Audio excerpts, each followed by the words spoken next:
விட்டவரே, என்னோடு இருக்க எழுந்தவரே, எனக்காய் ஜீவன் விட்டவரே, என்னை என்றும் நடத்தும் என் தேவனே, எனக்கு நீர் போதும்.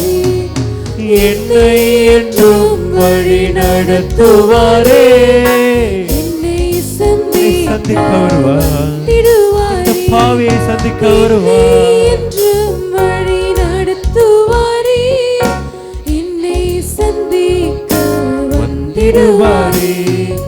இயேசு போதுமே. அவர் செய்த நன்மைகளை எண்ணி பார்த்து, ஆண்டவரே நீர் எனக்கு போதும். எந்த நாளிலுமே எந்த வாழ்வினிலே நீர் போதும். எந்த நாளிலும் நீர் போதும். எந்த நாளிலுமே மனிதர் என்னை கைவிட்டாலும் நீர் எனக்கு போதும். மனிதர் என்னை கைவிட்டாலும், மாமிசம் அழுகி நாரிட்டாலும், மனிதர் என்னை கைவிட்டாலும், மாமிசம் அழுகி நாரிட்டாலும், ஐஸ்வர்யம் யாவும் அழிந்திட்டாலும், ஆகாதவன் என்று தள்ளிவிட்டாலும், நான் ஐஸ்வர்யம் யாவும் எழுந்திருந்தாலும், ஆகாதவன் என்று உலகமென தள்ளினாலும், நீர் என்னை சேர்த்துக் கொள்வீர். எனக்காய் வந்தீர். இயேசு போதுமே, எனக்கு நீர் போதும். இயேசு போதுமே. அவர் செய்த நன்மைகளை எண்ணி பார்த்தோம். கைகளை உயர்த்தி மிகப்பெரிய தேவனை ஆராதிப்போம். ஆண்டவரே நீர் எனக்கு போதும். இயேசு போதுமே, நீர் எனக்கு போதும். எந்த நாளிலுமே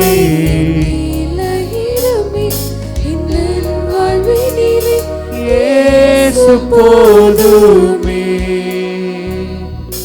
எந்த நாளிலுமே என் நிலையிலுமே எந்த வாழ்வினிலே இயேசு போதுமே.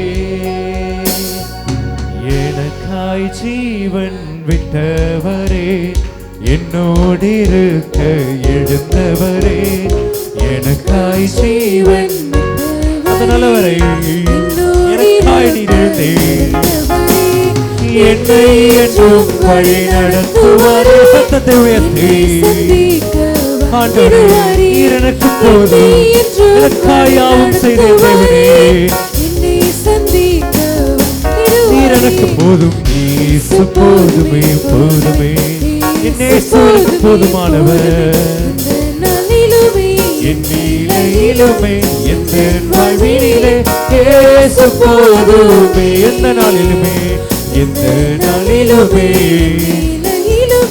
எந்த வாழ்வினிலே இயேசு போதுமே.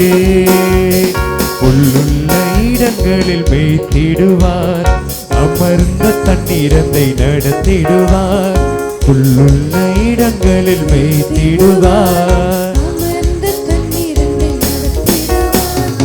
ஆத்துமாவை தினம் தேற்றிடுவார். மரண பள்ளத்தாக்கில் காத்திடுவார். ஆத்துமாவை தேவன் என்னை தேற்றுவீராக. இயேசு போதுமே, போதுமே. இயேசு போதுமே. நீர் எங்களுக்கு போதுமானவர். எங்களுக்குள்ளாய் கடந்து வருவீராக. உண்மை ஆராதிக்கிறோம். இந்த ஆராதனை எங்களுக்குள்ளாய் கடந்து வருவீராக. இயேசு போதுமே, இயேசு போதுமே, போதுமே. இயேசு போதுமே, நீர் எனக்கு போதும். இயேசு போதுமே.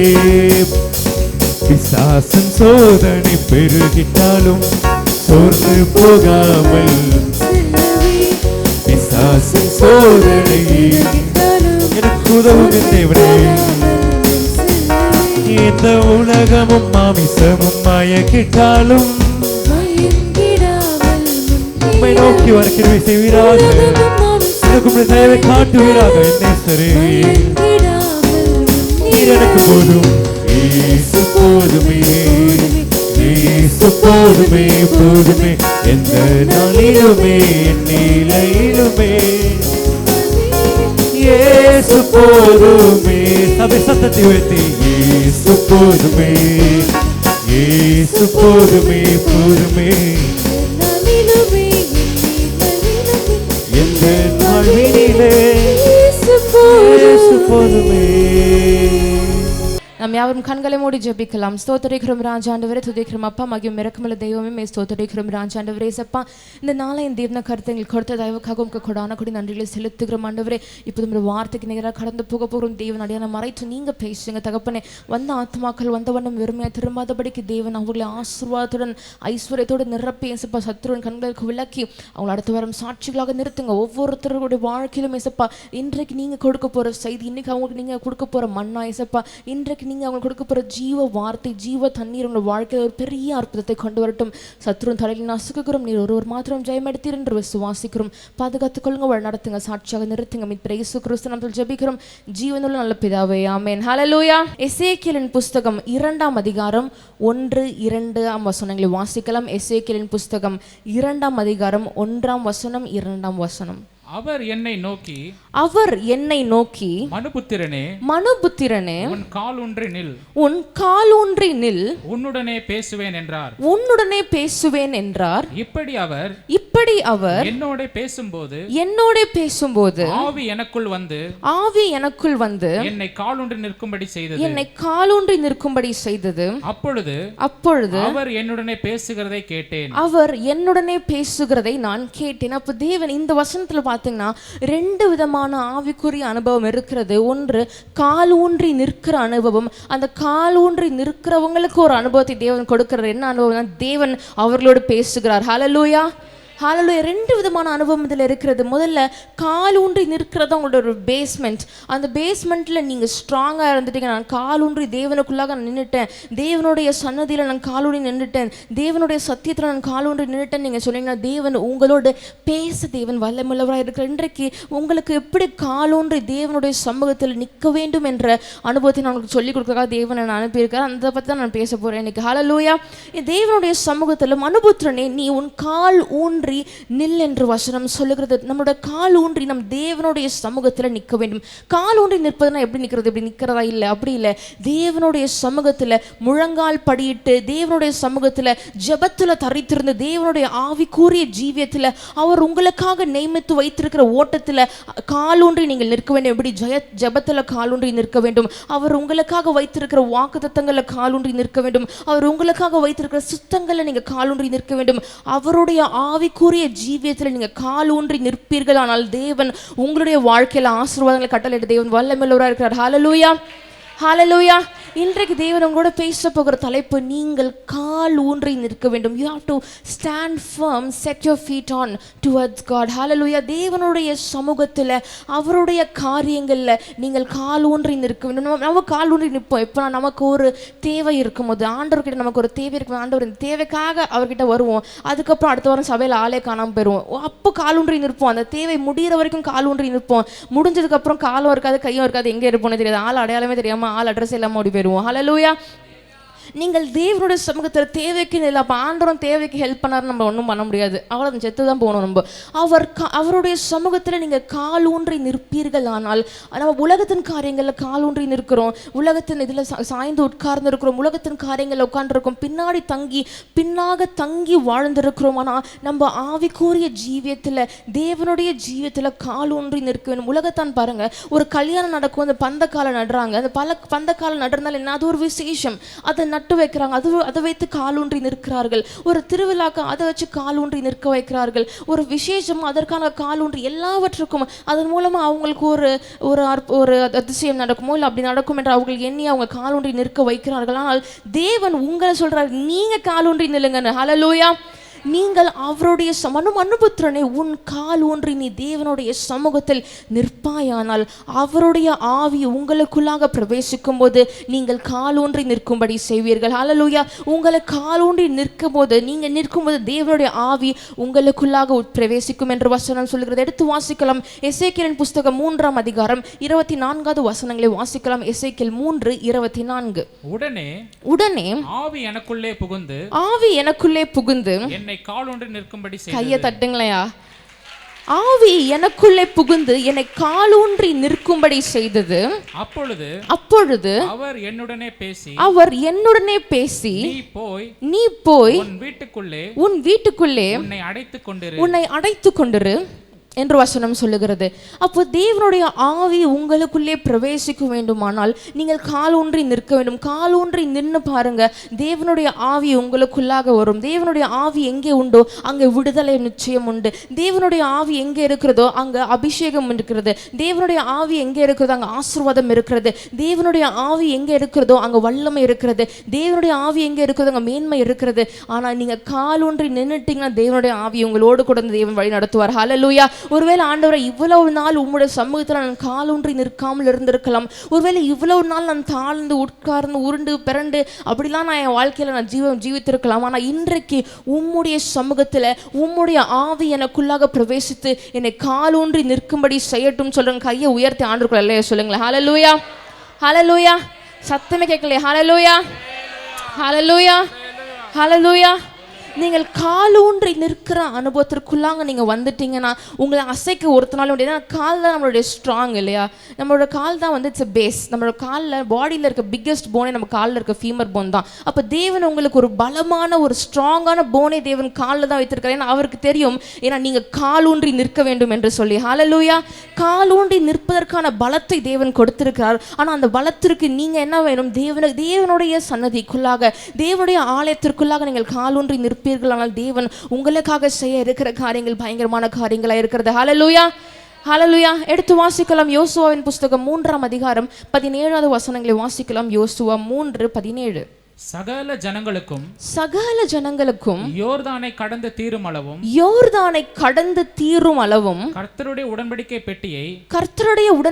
பெட்டியை சுமக்கிற ஆசாரியர்கள் யோர்தானின் நடுவிலே தண்ணீர் இல்லாத தரையில் காலூன்றி நிற்கும் போது, எப்படியா கால் ஊன்றி நிற்கும் போது, அங்க பாருங்க, யோர்தான் வந்து அற்பகாலம் முழுவதும் என்ன ஆகுதான்? கரை புரண்டு ஓடி வருது. அற்பகாலம் உண்ட நேரத்தில் யோர்தான் கரை புரண்டு ஓடுகிறது. ஆனால் அந்த ஆசாரியர்கள் என்ன பண்றாங்க? தேவனுடைய உடன்படிக்கை பெட்டியை, தேவனுடைய பெட்டியை சுமந்து கொண்டு வருகிற ஆசாரியர்களுடைய கால்கள் அந்த தண்ணீருடைய ஓரத்தில் பட்ட உடனே, பட்ட மாத்திரத்தில் யோர்தான் குவியலாக நின்றது என்று வசனம் சொல்லுகிறது. அந்த குவியலாக நின்றதையும் தாண்டி அந்த குவியலாக நின்ற தரை எப்படி இருந்ததா? உலர்ந்த தரையா இருந்தது. ட்ரை ஆயிடுச்சு. தரையை ஃபுல்லா ட்ரை ஆயிடுச்சு. அந்த தரையிலே இஸ்ரவேலர்களும் சரி, அதை தூக்கிட்டு போன ஆசாரியர்களும் எப்படி இருந்தாங்களா? கால் ஊன்றி நின்றார்கள். அப்போ உங்களுக்காக தேவன் நிறைய பேர் சத்துரு வெள்ளம் போல திரண்டு வரலாம், யோர்தானை போல எதிர்த்து நிற்கலாம்.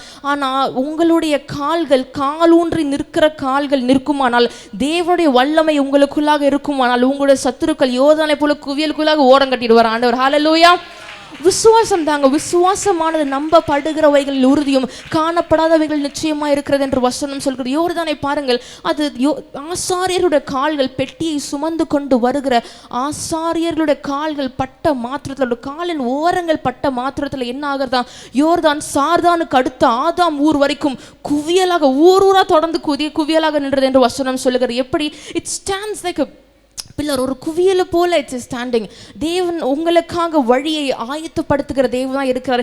எப்படி இஸ்ரவேல் ஜனங்களுக்கு தேவன் சுமந்து செல்லுகிற ஆசாரியர்களுக்கும் தேவன் வழியை ஆயத்தப்படுத்தி கொடுத்தாரோ, அதே போல உங்களுக்கு வழியை தேவன் ஆயத்தப்படுத்தி கொடுக்க வல்லமையுள்ளவராக இருக்கிறார். தண்ணீர் இல்லாத தரையில காலூன்றி நிற்கும் போது இஸ்ரவேலர் எல்லோரும் தண்ணீரற்ற உலர்ந்த தரை வழியாய் கடந்து போனார்கள். உலர்ந்த தரை வழியாக கடந்து போனார். அப்ப இன்றைக்கு உங்களுக்கு விரோதமாக விரோதமாக எழும்பி இருக்கிற எல்லா சத்துருக்களையும் தேவன் அதமாக்கி உங்களுக்கு விரோதமாக இருக்கிற யோர்தானையும் தேவன் குவியலாக நிற்க வைத்து உங்களை உலர்ந்த தரையின் வழியாக தேவன் கொண்டு செல்ல வல்லமையுள்ளவராய் இருக்கிறார். ஹல்லேலூயா. ஏன்னா அவர் வழியை ஆயத்தப்படுத்துகிற தேவனாய் இருக்கிறார் என்ற வசனம் சொல்லுகிறது.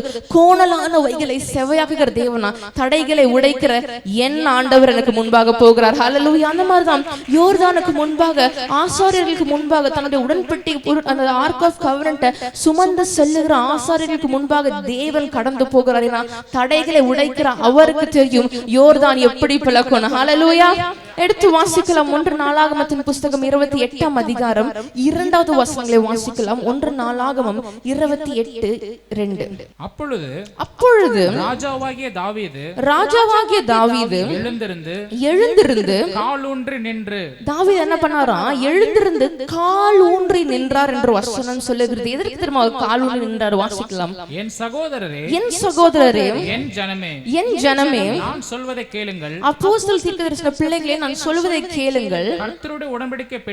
கர்த்தருடைய உடன்படிக்கை பெட்டியும் நமது தேவனுடைய பாதபடியும் தங்குவதற்கு ஒரு ஆலயத்தை கட்ட நான் என் மனதிலே நினைத்து கட்டுகிறதற்கு ஆயத்தம் பண்ணினேன். அப்ப அங்க பாருங்க, அங்க யோசுவாவின் புஸ்தகத்துல என்ன நடக்குது? உடன்படிக்கை பெட்டியை சுமந்து வராங்க. அதுக்கப்புறம் யோசுவாக்கு அப்புறம் 1 ராஜாக்கள், ரூத், எல்லா வசனங்களும் தாண்டி 1 நாளாகமத்துல தாவீது கால் ஊன்றி நிற்கிறார். எதற்கு தெரியுமா? அந்த உடன்படிக்கை பெட்டியை சுமந்து வந்தாங்க. அந்த உடன்படிக்கை பெட்டியை இங்கே சுமந்து கொண்டு வந்து தேவனுடைய ஆலயத்திலே வைப்பதற்காக அவர் கால் ஊன்றி நின்றார். உடன்படிக்கை பெட்டியை சுமந்து கொண்டவர்கள் கால் ஊன்றி நின்றார்கள். அதை சேர்த்து வைத்து தேவனுடைய ஆலயத்தில் அவருடைய பாதப்படி தங்கும்படி ஒரு ஆலயத்தை உருவாக்க வேண்டும் என்று நினைத்து தாவீது ராஜாவும் என்ன பண்றாரு? கால் ஊன்றி நிற்கிறாரு. தாவீது ராஜாவே கால் ஊன்றி நிற்பாரா? நம்ம ஏமாத்துறோம். ஹல்லேலூயா. தேவனுக்கு முன்பாக, அவருடைய ஆவிக்குரிய ஜீவித்திற்கு முன்பாக அவருக்காக நீங்கள் கால் ஊன்றி நிற்பீர்கள், ஆனால் தேவன் உங்களை உயர்த்த வல்லமையுள்ளவராய் இருக்கிறார். ஹல்லேலூயா.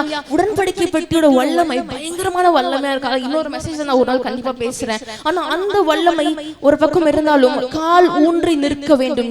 நீங்கள் a basement, a very very very basic thing is to stand and set your foot on. நீங்க கால் ஊன்றி நிற்க வேண்டும். எப்படி? பலத்தோடு நிற்க வேண்டும். உங்களுக்கு தேவன் பயமுள்ள ஆவியை கொடாமல் அன்பும் பலமும் தெளிந்த புத்தியும் உள்ள ஆவியை தேவன் கொடுத்திருக்கார். எதற்காக தெரியுமா? நீங்கள் கால் ஊன்றி நிற்ப. கையை தட்டலாமே ஆண்டவருக்கு. ஹல்லேலூயா. மாம்சம் பலவீனமானதான ஆவி எப்படி இருக்கணும்? உற்சாகமா இருக்கணும் என்ற வசனம் சொல்லுகிறது. மாம்சத்துல 1000 பலவீனம் இருக்கட்டுமே, முதுகு வலி, உடம்பு வலி, ஜுரம், தலைவலி, எனிதிங், வாமிட், என்ன இருக்கட்டுமே. ஆனா மாம்சம் of course பலவீனம் உள்ளதுதான், பலவீனமான ஒரு பாண்டமா இருக்கிறோம். ஆனா நம்முடைய ஆவி உற்சாகம் உள்ளது. எப்பொழுது தேவனுடைய ஆவி உங்களுக்குள்ளாக கடந்து வருமானால், ஹல்லேலூயா, தேவனுடைய ஆவி மனுபுத்திரனே, தேவனுடைய ஆவி உனக்குள்ளாக கடந்து வருமானால் நீ கால் ஊன்றி நிற்பாயாக. கால் ஊன்றி நிற்கிற அனுபவத்தை தேவன் உங்களுக்கு இன்றைக்கு கொடுக்க வல்லமையுள்ளவராக இருக்கிறார். எப்படி தாவீது கால் ஊன்றி நின்னாரோ, உடன்படிக்கை பெட்டியை சுமந்து வருகிற ஆசாரியர்கள் அந்த யோர்தானுடைய தரையில, அந்த மண்ணன் தரையில, உலர்ந்த தரையில இஸ்ரவேலர்களும் அவர்களும் கால் ஊன்றி நின்றார்களோ, அதே போல இன்றைக்கு இஸ்ரவேலர்கள் மாதிரிதான் ஏபி சபை பிள்ளைகளும், அந்த ஏபி சபை பிள்ளைகளுக்கும் தேவன் ஒரு அனுபவத்தை கொடுக்கிறார், ஆவிக்குரிய அனுபவத்தை கொடுக்கிறார். என்ன அனுபவம் என்றால் அவருடைய சமூகத்துல கால் ஊன்றி நிற்கிற அனுபவத்தை தேவன் கொடுக்கிறார். ஹல்லேலூயா. விசுவாசிங்க, ஆண்டவர் எனக்காக இதை செய்வார். அதற்காக நான் அவருடைய சமூகத்துல அவருடைய காலை கெட்டியா பிடிச்சுக்கொண்டு நான் கால் ஊன்றி நிற்பேன். யாக்கோபு பாருங்க, ஏசாவோட காலை கெட்டியமா அவரோட குதிக்காலை பிடிச்சு கொண்டாரு. பிடிச்சிட்டு அவரோட வயிற்றிலிருந்து வெளியே வந்துட்டாரு. பிடித்து கொண்டார், அவரோட காலை பிடித்து கொண்டார். நீங்க ஏசாவோட காலம் பிடிக்க தேவையில்ல, ஆண்டோட காலை பிடித்து கொண்டு நீங்கள் உங்கள் கால் ஊன்றி நின்று பாருங்கள். தேவன் உங்களுக்காக பெரிய காரியங்களை செய்ய தேவன் வல்லமையுள்ளவராக இருக்கிறார். எடுத்து வாசிக்கலாம். எசேக்கியேலின் புஸ்தகம் 37ஆம் அதிகாரம் 1வது வசனம் 1, 2, 3 வாசிக்கலாம். எசேக்கியேல் 37, 1, 2, 3. கர்த்தருடைய கை என்மேல் அமர்ந்து கர்த்தர் என்னை ஆவிக்குள்ளாக்கி வெளியே கொண்டு போய் எலும்புகள் நிறைந்த ஒரு பள்ளத்தாக்கின் நடுவிலே நிறுத்தி என்னை அவைகளின் அருகே சுற்றி நடக்க பண்ணினார். இதோ பள்ளத்தாக்கின் வெட்ட வெளியிலே அந்த எலும்புகள் மகா திரளாய் திரளாய் கிடந்தது. அவைகள் மிகவும் உலர்ந்ததுமாய் இருந்தது. அவர் என்னை நோக்கி மனுபுத்திரனே, இந்த எலும்புகள் உயிரடையுமா என்று கேட்டார். அதற்கு நான் கர்த்தராகிய ஆண்டவரே, தேவரீர் அதை அறிவீர் என்றேன். அப்போ எசேக்கியேல் தீர்க்கதரிசியை தேவன் ஆவிக்குள்ளாக்கி எலும்புகள் நிறைந்த ஒரு பள்ளத்தாக்குள்ளாக தேவன் அவரை கொண்டு போகிறார். அங்க பார்த்தா வெறும் ஒரு மாதிரி ஈரம் கூட இல்ல, உலர்ந்த எலும்புகள், ட்ரை போன்ஸ், உலர்ந்த எலும்புகள் அந்த பள்ளத்தாக்கில் நிறைந்திருந்தது. யாருடைய எலும்புகள் தெரியுமா? இஸ்ரவேலர்கள் கொலையுண்டு போனவர்களுடைய எலும்புகள் அந்த பள்ளத்தாக்கு முழுவதும் நிறைந்திருந்தது. அப்ப எசேக்கியேலை பார்த்து ஆண்டவர் கேட்கிறார், இந்த உலர்ந்த எலும்புகள் உயிரடையுமா என்றதற்கு தேவரீர் நீர் அறிவீர் என்று எசேக்கியேல் சொல்றார். அதுக்கப்புறம் நிறைய ஸ்டோரிஸ் இஸ் தேர். பட் நம்ம டைரக்டா 10வது வசனங்களை வாசிக்கலாம். எனக்கு கற்பிக்கப்பட்டபடியே நான் தீர்க்க தரிசனம் உரைத்தேன். அப்பொழுது ஆவி அவர்களுக்குள் பிரவேசிக்க அவர்கள் உயிரடைந்து கால் ஊன்றி மகா பெரிய சேனை. கையை தட்டுங்களேன் ஆண்டவருக்கு. அவர்கள் எப்படி கால் ஊன்றி மகா பெரிய சேனையாய் நின்றார்கள். உலர்ந்த எலும்புகள். ஆண்டவரே, என்னோட வாழ்க்கை உலர்ந்து போன ஒரு வாழ்க்கை போல இருக்கிறது, ஒரு சாரம் இல்லாத வாழ்க்கை போல இருக்கிறது. என்னோட வாழ்க்கை உலர்ந்து போயிருக்கிறதற்கு என்ன காரணம் என்று நீங்கள் கேட்டீங்கன்னா, தேவனுடைய ஆவி உங்களுக்குள்ளாக பிரவேசிக்க வேண்டும். நீங்கள் தேவனுக்குள்ளாக கால் ஊன்றி நிற்க வேண்டும். தேவன் உங்களுக்காக வைத்திருக்கிற நியமங்கள், நியாய பிரமாணங்கள், கட்டளைகள் படி நீங்கள் நடக்க வேண்டும். அவருடைய வார்த்தைகளுக்கு நீங்கள் செவி கொடுத்து உங்கள் செவியை சாய்த்து தேவனுக்காக நீங்க ஒப்பு கொடுக்க வேண்டும். சபைக்கு வரும்போது சபைக்கு வரோம், அன்னைக்கு மட்டும் ஆண்டவர் இல்ல, உங்களுடைய வாழ்நாள் முழுவதும் நீங்கள் ஆண்டவருக்காக நீங்க ஓடுவோம். சபைக்கு வரும்போது மட்டும் ஆண்டவரோட பக்தி இல்ல, சபை விட்டு போனதுக்கு அப்புறம் அவருடைய வசனங்களை நீங்கள் அசை போட்டு கொண்டே இருக்கிறோம். ஒரு மாடு பாருங்க, சாப்பாடு எடுத்து சூ பண்ணி மாஸ்டிகேட் பண்ணி உள்ள தள்ளிடும், திருப்பி ரீகஜரேட் பண்ணி இங்கிருந்து எடுத்துட்டு வந்து திருப்பி அதை அசை போட்டு கொண்டே இருக்கும். அந்த சுவை உங்களுக்கு பசி எடுக்கும் போது ஆவிக்குரிய மன்னாவை கொண்டு, ஆவிக்குரிய தேவனுடைய அப்பங்களை கொண்டு உங்களுடைய பசியை நீங்க திருப்தியாக்க வேண்டும். எப்படின்னா அப்பதான் தேவன் உங்களுக்காக அற்புதங்களையும் அடையாளம். அதற்கு பேஸ் எவ்ரிதிங் இஸ் நீங்கள் கால் ஊன்றி நிற்க வேண்டும். அப்ப அந்த எலும்புகள் நிறைந்த பள்ளத்தாக்கு, ஆண்டவரே என்னோட வாழ்க்கை அந்த எலும்புகள் நிறைந்த பள்ளத்தாக்கு போல உலர்ந்துதான் இருக்கிறது ஆண்டவரே, ஒரு சாரமும் இல்லை, ஒரு ஈரமும் இல்லை, நான் என்ன ஆண்டவரே பண்றது என்று நீங்கள் யோசிக்கலாம். அண்ணா, இன்னைக்கு தேவனுடைய வார்த்தை, தேவன் இன்றைக்கு உங்களோடு கூட பேசிக் கொண்டிருக்கிறார். அவருடைய ஆவி உங்களுடைய வாழ்க்கையில கடந்து வருமானால் செத்து போய் உயிரடையாம இருக்க உலர்ந்து போன அந்த ட்ரை போன்ஸ்ல கூட நரம்பும் தசையும் எலும்புகள் நிறைய அந்த பள்ளத்தாக்கில் நரம்பு, தசை, ரத்தம், நாடி நரம்புகள் எல்லாவற்றையும் தேவனால் படைக்க முடியும். படைக்க மட்டும் இல்ல, அவர்கள் காலூன்றி நின்று மகா பெரிய சேனையாய் நின்றார்கள். இன்னைக்கு நான் விசுவாசிக்கிறேன், ஏபி சபையில இருக்கிற ஒவ்வொரு ஆத்துமாக்களும் காலூன்றி நின்று தேவனுக்கு முன்பாக, அவருடைய சன்னதிக்கு முன்பாக மகா பெரிய சேனையாய் இருப்பீர்கள் என்று விசுவாசிக்கும். கையை உயர்த்தி ஆண்டவருக்கு 3 அல்லேலூயா சொல்லுங்களேன். ஹல்லேலூயா. தேவனுக்கு முன்பாக, அவருடைய சன்னதிக்கு முன்பாக நீங்க எப்படி இருக்கணுமா? மகா பெரிய சேனையாக நிற்க வேண்டும். அன்னைக்கு நியாய தீர்ப்பு நாள் வரும். அன்னைக்கு ஒவ்வொரு சபையா மேபி அவருடைய நியாய தீர்ப்பு நாள் எப்படி இருக்கும், nobody has an idea. But நான் ஒருவேளை விசுவாசிக்கிறேன், சபையா ஆண்டவர் கூட்டமா நிக்க வைப்பாரு. அப்போ நம்ம அவருடைய பார்வைக்கு மகா பெரிய சேனையாக, கால் ஊன்றி நிற்கிற சேனையாக தெரியும் என்று நான் விசுவாசிக்கிறேன். ஹல்லேலூயா. காதுள்ளவர்கள் என்ன பண்ணுவாங்க? கேட்க கடவர்கள் என்று வசனம் சொல்லுகிறது. தேவன் சபைகளுக்கு சொல்லுகிறதை காதுள்ளவன் கேட்க கடவர்கள் என்று எழுது, அதான் வசனமே. அப்பொழுது உங்களுடைய இருதயத்தின் பலகையில நீங்க எழுதுனீங்கன்னா அதை விட ஒரு பெரிய சக்தியோ அதோட ஒரு பெரிய பலமோ உங்களுக்கு கிடையாது. அதுவே உங்களுக்கு கால் ஊன்றி நிற்கும்படி செய்யும். ஹல்லேலூயா. தானியேலின் புஸ்தகம் 8ஆம் அதிகாரம் 18வது வசனங்களை வாசிக்கலாம். தானியேல் 8:18. அவன் என்னோட பேசுகையில் நான் தரையிலே முகங்குப்புற கிடந்து அயர்ந்த நித்திரை கொண்டேன். அவனோ என்னை தொட்டு நான் கால் ஊன்றி நிற்கும்படி செய்து. அதான் வசனம். தானியேல் பாருங்க, பாபிலோன்ல போய் மாட்டிக்கிட்டாரு. என்ன பண்றதுன்னு தெரியல, முகம் குப்புற விழுந்து he is like struggling. அப்பொழுது தேவனுடைய ஆவியானவர் அவளுக்குள்ளாக வருகிறது.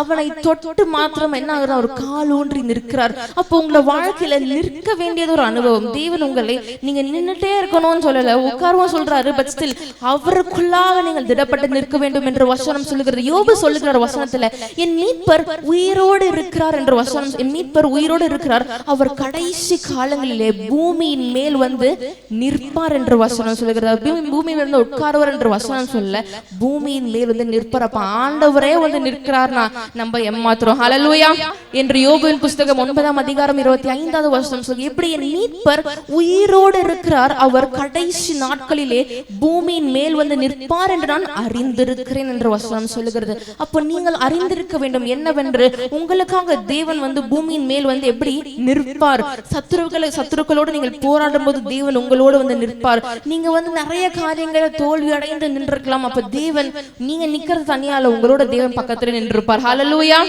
ஹல்லேலூயா, ஹல்லேலூயா. நீங்கள் பிசாசின் தந்திரங்களோடு போராடும்படிக்கு நீங்க நிற்க வேண்டுமா? எல்லாவற்றிலும் தேவன் உங்களை நிற்க வேண்டும், நிற்க வேண்டும், நிற்க வேண்டும், நிற்க வேண்டும் என்று சொல்லி, நீங்க பிசாசின் தந்திரங்களோடு போராடுவதற்காக நீங்க நிற்க திராணி உள்ளவர்களா இருக்க வேண்டும் என்று வசனம் சொல்லுகிறது. அப்போ பிசாசுடைய அந்த ஈவனுடைய எல்லா அசம்ஷனுக்கும் அந்த ஸ்கீமுக்கும் நீங்க என்ன பண்ணுமா? you have to stand against it. அவனுக்கு எதிராக நீங்கள் நிற்க வேண்டும் என்று வசனம். எப்படி நிற்க வேண்டும் தெரியுமா? தேவனுடைய சர்வாயுத வர்க்கங்களை தரித்து கொண்டவர்களாக நீ நிற்க வேண்டும். ஹல்லேலூயா, ஹல்லேலூயா என்ற எபேசியரின் புஸ்தகம் 6ஆம் அதிகாரம் 11வது வசனம் சொல்லுகிறது. அதே போல எபேசியரின் புஸ்தகம் 6ஆம் அதிகாரம் 13வது வசனம் கூட சொல்லுகிறது, எப்படி நீங்கள் எல்லாவற்றையும் செய்து முடித்தவர்களாக நின்று, அதற்கு பிசாசரை எதிர்த்து நிற்க திராணி உள்ளவர்களாக நின்று, தேவனுடைய சர்வாயுத வர்க்கங்களை என்ன பண்ணுவோம்? தரித்து கொள்ள வேண்டும் என்ற வசனம் சொல்கிறது.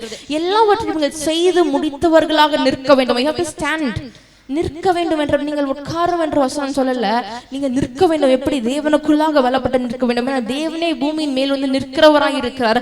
அவருடைய பிள்ளைகளாகி நீங்கள் கால் ஊன்றி நிற்க வேண்டும். சொல்லுங்க, ஆண்டவர் கையை ஒத்து சொல்லுங்க, ஆண்டவரே இன்னையில இருந்து நான் கால் ஊன்றி நிற்கிறேன். ஆண்டவரே இன்னையில இருந்து நீங்க எனக்கு கொடுத்திருக்கிற புதிய ஆவிக்குரிய அனுபவத்தை நான் கடைபிடிக்கிறேன். ஆண்டவரே நீங்க எனக்காக நீங்க சொல்லி கொடுத்திருக்க இந்த அனுபவத்துல நான் நிற்கிறேன். ஆண்டவர் சொல்லுங்க, கையை உயர்த்தல சொல்லுங்க. ஹல்லேலூயா.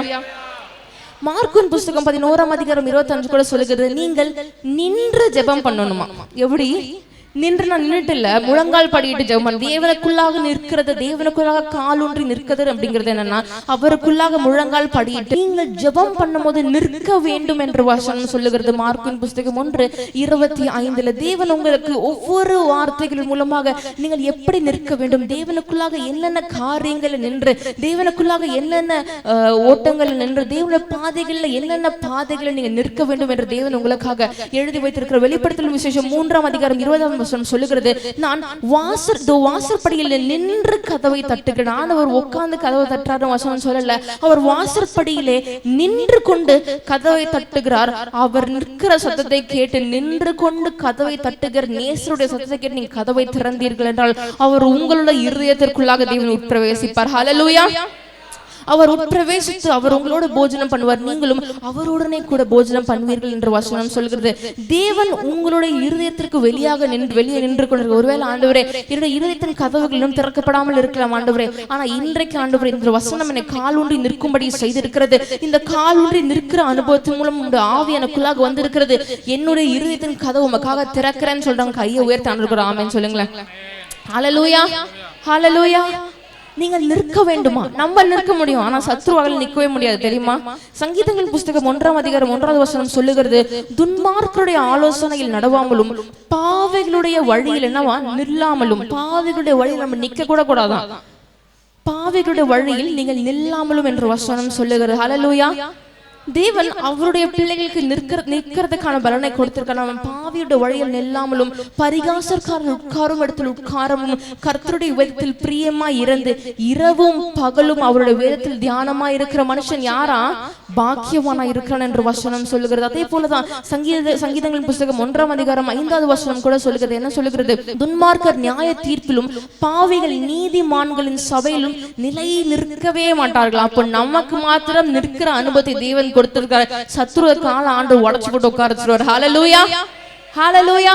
ஏன்னா தேவன் நமக்கு மாத்திரம் சொல்ல, நீங்க காலூன்றி நிற்க வேண்டும். நான் பூமியின் மேல் வந்து நிற்பேன், நான் நின்ற கதவை தட்டுகிறேன். இங்க பாருங்க, பாவிகள் நீதிமான்களுடைய சபையில நிலை நிற்கவே மாட்டார்களாம். அப்ப தேவனுக்கு விரோதமான காரியங்களை செய்த தேவனை பிடுங்கி போட்டுருவாரு.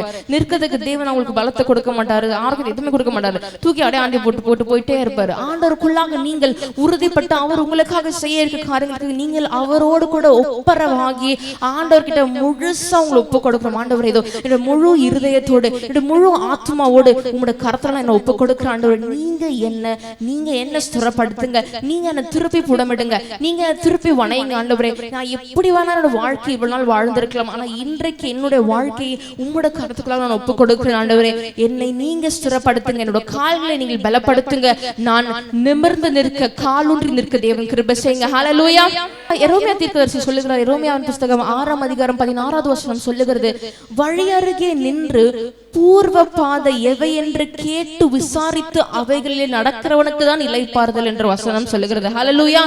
வழி அருகே நிற்கணுமா, நின்று நீங்கள் விசாரிக்கணுமா, பூர்வ பாதை இதுதானா, நான் செல்லுகிற ஆண்டவரே நான் நின்று கேட்கிறேன், நான் செல்ற கரெக்டான ரூட்ல தான் போறேனா, இல்லை நான் தப்பான ரூட். நம்ம நினைச்சுப்போம், நமக்கு ஒரு விஷயம் வந்து ஓகே ஆண்டவர்களை கரெக்டான ரூட்டை தான் நடத்துறாரா, நீங்க ஆண்டவரோட தான் கேட்கணும், ஆண்டவர் கரெக்டான ரூட்டை தான் செய்யறேன்னா, உங்களுடைய சித்தத்தின்படி தான் என்னோட வாழ்க்கையில அந்த காரியம் நடக்குதா, ஆண்டவரே உங்களுடைய சித்தத்தின் ஒரு காரியம் திடீர்னு நம்மளோட வாழ்க்கையில் நடக்கலாம், நமக்கு எல்லாமே பாசிட்டிவாவே இருக்கலாம். ஏன்னா என்னோட வாழ்க்கையில் அப்படி ஒரு காரியம் நடந்தது, எல்லாமே பாசிட்டிவா இருக்கலாம், எல்லாத்துக்குமே பாசிட்டிவான அறிகுறி இருக்கலாம், ஆனா எல்லாமே கடைசி செகண்ட் வரைக்கும் பாசிட்டிவாவே இருக்கும், ஆனா ஒரு நிமிஷம் திடீர்னு மாறிடும். அப்ப நீங்க ஆண்டவர் கேட்கணும், ஆண்டவர் என்னோட காரியங்களை நீங்க கொடுத்துட்டீங்க, இவ்வளவு நாள் பாசிட்டிவா இருந்துச்சு, இது இன்னும் உமக்கு சித்தம் இருக்கிறதா, இல்ல சித்தத்தின்படி தான் நான் செய்யறேனா என்று நீங்கள் வழி அருகே நின்று ஆண்டவர் போற பாதை சரிதானா, நீங்க எனக்காக நியமித்து வைத்திருக்கிற பாதையில தான் நான் ஓடுறேனா, இல்ல தப்பான ட்ராக் திடீர்னு மாறிட்டேன்னா எனக்கு தெரியல, வழி அருகே நின்று பூர்வ பாதை எடு என்று நீங்கள் கேட்டு விசாரித்து அதிலே நடக்க வேண்டும் என்று வசனம் சொல்லாது. அப்ப அதிலே நடந்தீர்கள் என்றால் நீங்கள்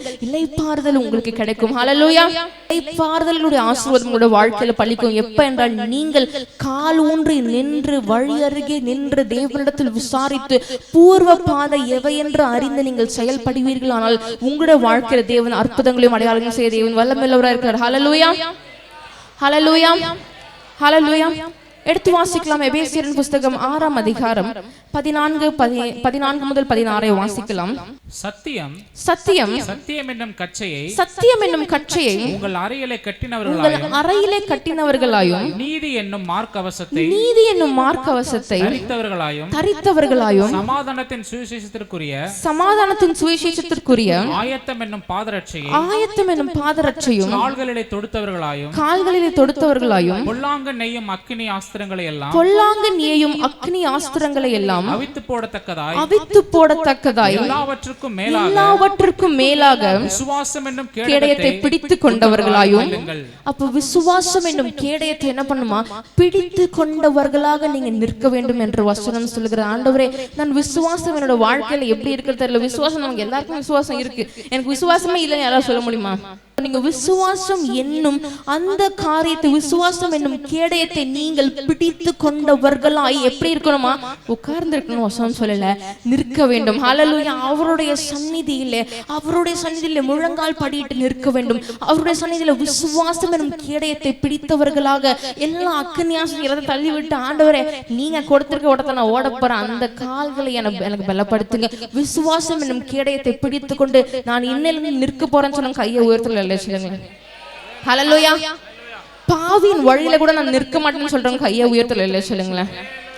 இவ்வளவு நாள் நீங்க எப்படி இருந்தீங்க தெரியல, ஆனா இன்னையில இருந்து எல்லாத்தையும் நீங்க விட்டுறணும்.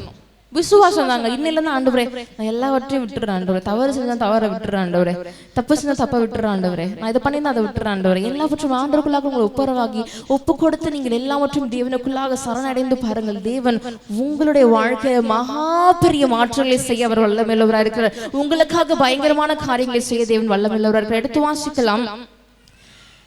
சங்கீதங்களின் புத்தகம் 42ஆம் அதிகாரம் 2வது வசனங்களை வாசிக்கலாம். என் ஆத்துமா தேவன் மேல் ஜீவனுள்ள தேவன் மேலேயே தாகமாய் இருக்கிறது. நான் எப்பொழுது தேவனுடைய சந்நிதியில் வந்து நிற்பேன் என்று வசனம். அப்ப நீங்க தேவனோட சந்நிதியில நான் இன்னைக்கு வந்து நின்றுட்டேன், உட்கார்ந்துட்டேன் இல்ல நின்னுட்டேன்னு சொல்றவங்க கையை உயர்த்துறாங்க சொல்லுங்களேன். ஹல்லேலூயா. இன்றைக்கு நான் தேவனுடைய சந்நிதியில வந்து ஆத்துமா வாஞ்சிக்கிறது, தாகத்தோட ஆத்துமா தேவனை நோக்கி பார்க்கிறது என்று நீங்கள் வாசிக்கலாம். ஆண்டவரே நான் நோக்கி பார்க்கிறேன், அவரை நோக்கி பார்த்த முகங்கள் பிரகாசம் அடைந்தது, அவரை நம்பி வந்த ஒரு கூட வெட்கப்பட்டு போனதே இல்லை. ஹல்லேலூயா. எல்லாரோட வாழ்க்கையில பாரங்கள், அக்கிரமங்கள், மீறல்கள், துன்பங்கள், துயரங்கள் எல்லாவற்றையும் ஆண்டவர் கொடுத்திருக்கிறார். அதை கொடுக்கிற ஆண்டவர் அதில் நீங்கள் காலூன்றி நிற்கும்படி உங்களுக்கு பலத்தையும் தேவன் கொடுப்பார். ஹல்லேலூயா. இன்றைக்கு தேவனுடைய சந்நிதியில கால் ஊன்றி நிற்க போறேன்னு சொன்னவங்க கையை உயர்த்தல சொல்லுங்க. ஹல்லேலூயா. ஹalleluya. எடுத்து வாசிக்கலாம் வெளிப்படுத்தலின் விசேஷம் 11ஆம் அதிகாரம் 11வது வசனங்களை வாசிக்கலாம். வெளிப்படுத்தலின் விசேஷம் 11:11. 3½ நாளுக்கு பின்பு தேவனிடத்திலிருந்து ஜீவ ஆவி அவர்களுக்குள் பிரவேசித்தது.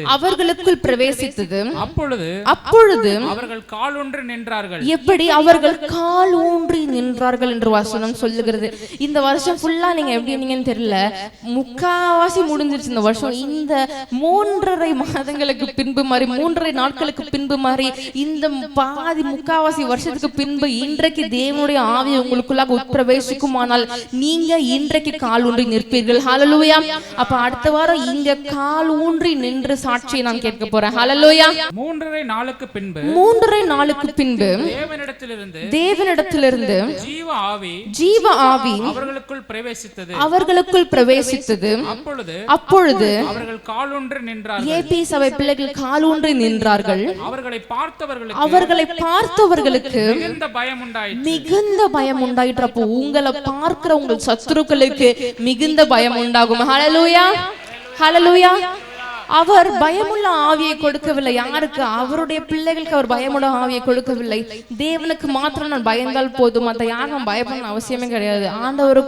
ஆண்டவருக்குள்ளாக வழி நடத்துறவங்க நீங்க பயந்தா மட்டும் போதும். ஆண்டவருக்கு முக்கியம் பயப்படணும், ஆண்டவர் சத்துருக்கு பயப்படணும், இவனுக்கு பயப்படணும் அப்படின்னு சொல்லவே இல்லை. ஆண்டவர் அவருக்குள்ளாக பயந்து அப்படியே சொல்றான், நீங்க பயப்படவே கூடாது, மற்ற யாருக்கும் பயப்படக்கூடாது. வேதத்துல 365 இடங்கள்ல பயப்படாதுன்ற வசனம் இருக்கிறது. ஏன்னா நம்முடைய வருஷத்துல 365 நாட்கள் இருக்கிறது. அந்த ஒவ்வொரு நாட்களுக்கும் நான் கூட தான் இருக்கேன், பயப்படாத, நான் கூட தான் இருக்கேன், பயப்படாத. ஆண்டவர் ஒவ்வொரு வசனத்தையும் சொல்லிட்டே இருக்காரு. ஹalleluya. அதனாலதான் பைபிள்ல 365 டைம்ஸ் பயப்படாதங்கிற வசனம் திருப்பி இட்ஸ் பீன் ரிப்பீட்டட். ஹalleluya. ஏன்னா ஆண்டவர் சொல்லி பயப்படாத, நான் உன்னோட தான் இருக்கிறேன், உன் வலது கரத்தை படித்து உன்னை தாங்குகிறேன், உன்னை ஏந்தி சுமந்து தப்பு வைக்கிற தேவனா இருக்கிறார். எப்படி உனக்கு பயமுள்ள ஆவியை கொடுக்காமல் அன்பும் பலமும் தெளிந்த புத்தியுள்ள ஆவியை கொடுத்து உங்களை காலூன்றி தேவன் நிற்கும்படி செய்திருக்கிறார். ஹalleluya, ஹalleluya. ஆண்டவரே, என்னோட வாழ்க்கையில ஒரு நான் சப்பானியா இருந்திருக்கலாம் இவ்வளோ நாள். இன்றைக்கு என்னோட கால் இருக்கு, நீங்க ஒரு உணர்வை கொடுத்திருக்கீங்க. என்னோட ஆவிக்குரிய கால்கள் கால் ஊன்றி நிற்கும்படி செய்யுங்கன்னு சொல்றவங்க கையை உயர்த்தி ஆண்டவர் அல்லேலூயா சொல்லுங்களேன். ஹalleluya. ஆண்டவரே, இன்றைக்கு நான் கேட்ட வசனத்தின்படி நான் கால் ஊன்றி நிற்கும்படி செய்யுங்கன்னு சொல்றவங்க கையை உயர்த்தி அல்லேலூயா சொல்லுங்களேன். ஆண்டவரே, நீங்க சத்ருவின் பாவிக்குள்ளாக நழுவாமலும் பரிகாசக்காரர் உட்காரும் இடத்தில் உட்காரவும் பாவங்கள் ஜீவிக்கிற பாதையில நடக்காமலும் உமக்குள்ளாக நான் கால் ஊன்றி நிற்பேன்னு சொல்றவங்க கையை உயர்த்துற இல்லையா சொல்லுங்களேன். அவர் உங்களுக்காக நியமித்து வைத்திருக்கிற அந்த ஓட்டத்தின் பிரகாரம் நான் கால் ஊன்றி அந்த பாதையில தான் ஓடுவேன்னு சொல்றவங்க கையை உயர்த்துற இல்லையா சொல்லுங்களேன். அப்ப இன்றைக்கு நீங்க எல்லாரும் கால் ஊன்றி நிக்க ரெடி ஆயிட்டீங்க. எடுத்து வாசிக்கலாம். அப்போஸ்தலர் நடவடிக்கையின் புஸ்தகம் 14ஆம் அதிகாரம் 7 முதல் 10 வரை வாசிக்கலாம். அங்கே சுவிசேஷத்தை பிரசங்கம் பண்ணினார்கள். லிஸ்திராவிலே ஒருவன் தன் தாயின் வயிற்றிலிருந்து பிறந்தது முதல் சப்பானியாயிருந்து ஒருபோதும் நடவாமல் கால்கள் ஒருவேளை ஆண்டவரே, நான் பிறக்கும் போது நான் சப்பானியா இருந்திருக்கலாம், இன்னைக்கு உமக்குள்ளாக நான் வந்துட்டேன், உம்முடைய ஜீவியத்திற்குள்ளாக நான் வந்துட்டேன், நான் முழுக்க ஞானஸ்தானம் கூட எடுத்துட்டேன், தேவனுக்குள்ளாக புது சிருஷ்டி ஆயிட்டேன். அப்ப நீங்க தேவனுக்குள்ளாக காலூன்றி நிற்கிற ஜனமா இருக்கிறீர்கள். ஹalleluya. தொடர்ந்து வாசிக்கலாம். கால்கள் வழங்காதவனாய் உட்கார்ந்து பவுல் பேசுகிறதை கேட்டுக்கொண்டிருந்தான். அவனை பவுல் ஆண்டவர் எனக்கு உங்க எல்லாரையும் உற்று பார்த்து ரட்சிப்புக்கேற்ற விசுவாசம் அவனுக்கு உண்டென்று கண்டு, உங்களுக்கு ஒரு ரட்சிப்புக்கு ஏற்ற விசுவாசம் இருக்கிறதா சொல்லுங்களேன். நீ எழுந்து காலூன்றி நிமிர்ந்து நில். எப்படி? காலூன்றி நில்லுல நிமிர்ந்து நிற்கணுமா? ஹalleluya. காலூன்றி நிமிர்ந்து நில் என்று உரத்த சத்தத்தோட சொன்னான். உடனே அவன் குதித்தெழுந்து நடந்தான். அப்ப எல்லாரும் ஒரு குதிங்களேன் பாப்போம். ஹalleluya. உங்களுக்கு ஆண்டவர் பலத்தை கொடுக்கிறார். எப்படி? காலூன்றி நிற்க மட்டும் சொல்லி இதனால காலூன்றி நிற்க சொன்னார். ஆனா இன்றைக்கு காலூன்றி உங்களை நிமிர்ந்து நிற்க சொல்லியிருக்க. ஒருவேளை ஆண்டவரே, நான் கூணாக இருந்திருக்கலாம் ஆண்டவரே, வாழ்க்கையை பார்த்து பயந்து, என் சத்துருக்களை பார்த்து பயந்து, எனக்காக நேரிட்டு வருகிற போராட்டங்களை பார்த்து பயந்து, யோர்தானை பார்த்து பயந்து, இதை பார்த்து பயந்து நான் கூணாக வாழ்ந்திருக்கலாமா? இன்றைக்கு தேவனுடைய சமூகத்துல நான் கால் ஊன்றி பலத்தோடு நிமிர்ந்து நிற்பேன். நீங்க ஆண்டவருக்குள்ளாக நிற்கும்போது பயம் வரவே கூடாது உங்க வாழ்க்கையில. ஆண்டவரே, உங்களுக்குள்ளாக நான் வந்துட்டேன், ஆண்டவரே, உமக்குள்ளாக நிக்கிற ஆண்டவரே, என்னை நீங்க பலப்படுத்துங்க ஆண்டவரே. ஏன்னா அவர் செய்ய வல்லமை உள்ளவராய் இருக்கிறார் என்று வசனம் சொல்கிறது. அவரால் செய்ய முடியாத காரியம்னு ஒண்ணுமே கிடையாது. ஹல்லேலூயா. நம்மளால ஒரு சில காரியங்கள் செய்ய முடியாம இருக்கும், ஆனா அவரால் செய்ய முடியாத காரியங்கள் ஒன்றும் இல்ல. ஆனா உங்ககிட்ட ஆண்டவர் ஒரே ஒரு காரியத்தை கேட்கிறேன், என்ன தெரியுமா? அவருக்குள்ளாக கால் ஊன்றி நிற்க வேண்டும். ஹல்லேலூயா. அவருக்குள்ளாக கால் ஊன்றி நான் இன்றிலிருந்து நிமிர்ந்து நிற்பேன்னு சொல்றவங்க கையை உயர்த்தி அலையிலையா சொல்லுங்களேன். நான் குதித்து எழுந்துட்டேன் ஆண்டவரே இன்னைக்கு, ஆனா உன்னைக்கு உமக்குள்ளாக நான் நிமிர்ந்து நிற்க போறேன், கால் ஊன்றி நிற்க போறேன். ஏன்னா நீங்க உயர்த்துங்க. அடுத்த வாரம் இந்த சபையிலதோ இங்க கால் ஊன்றி நின்று நான் சாட்சி கொடுப்பேன்னு சொல்றவங்க கையை உயர்த்துற அலையிலையா சொல்லுங்க. ஹல்லேலூயா. நான் கால் ஊன்றி நிற்பேன், என் சத்துருவான் கால் உடைஞ்சு கீழே விழுந்து கிடப்பான்னு சொல்லுவாங்க. கையை உயர்த்துற அலையிலையா சொல்லுங்க. விசுவாசிக்கிறவர்கள் கையை உயர்த்தி பலம் மூணுல சொல்லுங்களேன். ஹல்லேலூயா, ஹல்லேலூயா, ஹல்லேலூயா. அல்லேலூயா என்பதற்கு ஜெயத்தின் தொனி என்று அர்த்தமா? அப்ப நீங்க ஜெயத்தின் தொனியை சொல்லிட்டீங்க. உங்களோட வாழ்க்கையில ஆண்டவர் ஜெயத்தை கட்டளையிட்டாதீங்க. கால் ஊன்றி நின்னுட்டீங்க. நான் விசுவாசிக்கிறேன். ஹல்லேலூயா. நம் யாரும் கைகளை உயர்த்தி கண்களை மூடி ஜெபிக்கலாம். ஸ்தோத்திரிக்கிறோம் ராஜாண்டவரே, துதிக்கிறோம் அப்பா. மகிமை இரக்கமுள்ள தெய்வமே ஸ்தோத்திரிக்கிறோம் ராஜாண்டவரே. சப்பா, இன்றைக்கு நீங்க கால் ஊன்றி நிற்க சொல்லி கொடுத்த தயவுக்காக உமக்கு கொடான கொடி நன்றிகளை செலுத்துகிறோம் ஆண்டவரே. அந்த அனுபவத்தை தேவனாய் கர்த்தர் என்னோட வாழ்க்கையில் நீங்க கொடுத்த தயவுக்காக உமக்கு கொடான கொடி நன்றிகளை செலுத்துகிறோம் ஆண்டவரே. சப்பா, நீங்க கால் ஊன்றி நிற்கத்தக்க கிருபை எங்களுக்கு கொடுத்திருக்கீங்க. கால் ஊன்றி நிற்கிற அனுபவத்தை எங்களுக்கு கற்றுக் கொடுத்திருக்கிறீங்க ஆண்டவரே. யோர்தான் எப்படி இயேசுவா கரை புரண்டு ஓடின யோர்தான் குயிலாக நின்ற போது இயேசுவா ஆசாரியர்கள் இயேசுவா அந்த உலர்ந்த தரையில காலூன்றி நின்றார்கள். இஸ்ரவேலர்கள் காலூன்றி நின்றார்கள். தாவீது ராஜா காலூன்றி நின்றார் தகப்பனே இயேசுப்பா. அதே போல நாங்கள் உம்முடைய சன்னதியில உம்முடைய சமூகத்துல மனுபுத்திரனே உன் காலூன்றி நில் என்று தேவனை எசேக்கியேல் சொன்ன வசனத்தின்படி நான் உம்முடைய சன்னதிக்குள்ளாக காலூன்றி நிற்க தேவன் கிருபை செய்யுங்க. உமக்காக நான் காலூன்றி நின்று நீங்க எனக்காக ஜீவித்து வைத்திருக்க, நீங்க எனக்காக நியமித்து வைத்திருக்கிற ஓட்டத்துல நான் அந்த பாதையில நீங்க எனக்காக நியமித்து வைத்திருக்க பாதையில நான் காலூன்றி நிற்க தேவன் கிருபை செய்யுங்க. பூர்வ பாதை எது என்று நான் கேட்டு விசாரித்து அதில் நடக்கும்போது எனக்கு இலை பாதையில் கொடுக்கும் என்று சொன்னீங்க. நான் வழியழகி நின்று உமக்காக காத்திருக்கேன் ஆண்டவரே. காலூன்றி நின்று காத்திருக்கேன். நான் செல்லுகிற பாதையில தேவன் என்னோட நீங்க காலூன்றி வந்து நீங்க பலப்படுத்துங்க ஆண்டவரே. எனக்கு இருக்க பலவீனங்களை எடுத்து போட்டு எங்களுடைய சபையில இருக்க ஒவ்வொரு பிள்ளைகளோட பலவீனங்களை எடுத்து போட்டு ஒருவரும் கூட தாழ்ந்து போகாதபடிக்கு, ஒருவரும் உட்காராதபடிக்கு நீங்க ஒருத்தரையும் ஏசப்பா காலூன்றி நிற்கபடி தேவன் கிருபை செய்யுங்க. சப்பானியாக வந்திருக்கலாம் ஏசப்பா, உம்முடைய அன்பை பற்றி தெரியாம வந்திருக்கலாம் ஏசப்பா. ஆனா இன்றைக்கு வந்த ஆத்துமக்கள் வந்தவனும் விரும்ப திரும்பாதபடிக்கு குதித்தெழுந்தவர்களாக ஏசப்பா, உயிர் பெற்றவர்களாக இயேசுவா. எப்படி இயேசுவா உலர்ந்த எலும்புகள் உயிர் பெற்று எழுந்தது, உயிர் பெற்று எழுந்து காலூன்றி நின்று மகா பெரிய சேனையாய் நின்றது. அதே போல இன்றைக்கு குதித்தெழுந்த என்னுடைய ஏபி சபை பிள்ளைகளை ஒவ்வொரு சகோதரனும் சகோதரியும் இயேசுவா உமக்குள்ளாக காலூன்றி நின்று மகா பெரிய சேனையாக நாங்கள் உமக்கு முன்பாக நிற்க தேவன் கிருபை செய்யுங்க. சத்ரு வெட்கப்பட்டு போனதுக்காக உமக்கு கொடான கொடி நன்றிகளை செலுத்துகிறோம். நாங்கள் காலூன்றி நிற்கபடி செய்தீர். காலூன்றி நின்று அடுத்த வாரம் சாட்சியாக நிறுத்துங்க. நம்பி ஜெபிக்கிறேன், பாதுகாத்துக் கொள்ளுங்க, வழிநடத்துங்க, சாட்சியாக நிறுத்துங்க. இயேசு கிறிஸ்து நாமத்தில் ஜெபிக்கிறோம் ஜீவனுள்ள நல்ல பிதாவே. ஆமென், ஆமென், ஆமென். ஹல்லேலூயா.